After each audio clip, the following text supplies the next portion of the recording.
Do you think there is a conflict of interest between what Jay Clayton does now in private practice? I know Jay, I think he's an honest guy, but he does work for companies that do stuff involving crypto, not with your crypto, with Ether and Bitcoin. Do you think that's the conflict of interest that's going on here, that that they've picked winners and losers for business reasons? A lot of people who own XRP believe that. I'm not saying I do, but that's been out there. What do you think? Yeah, I mean, look, Charlie, your reporting, I think, is on point here. And I think the timing, the fact that right on the last day of Chairman Clayton's kind of really final act, as you indicated, brought this lawsuit. I get this question a lot. I don't know what people's intent are. And so I've tried to stay out of that. Suffice it to say, I think the timing stinks. I think it's not a good look.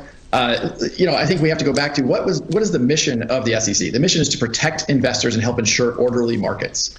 In this case, you have actually more than 10,000 people who are holding XRP have filed a class action against the SEC. I've read it. These are the exact people the SEC is supposed to be protecting, and they're saying, hey, you did the opposite. So you didn't provide clarity. You actually allowed XRP to be listed and traded very freely across the United States. More and more people got involved. It's traded for 8 years. And then you brought a suit driving the price down 60 or 70%. If the goal is orderly markets and the goal is to protect investors, I think we've lost lost sight of the big picture of what the SEC's mandate is. Now Gary Gensler, the current SEC chief, is kind of carrying Jay's water here a little bit. He's continuing the case. Some would say that he's even more he's actually doing more regulation by enforcement than Jay Clayton. What do you think his end game is, Gensler's end game is with you guys and the entire crypto business? Obviously, I've read the same information you have about what Coinbase has publicly stated about the SEC's posture towards them.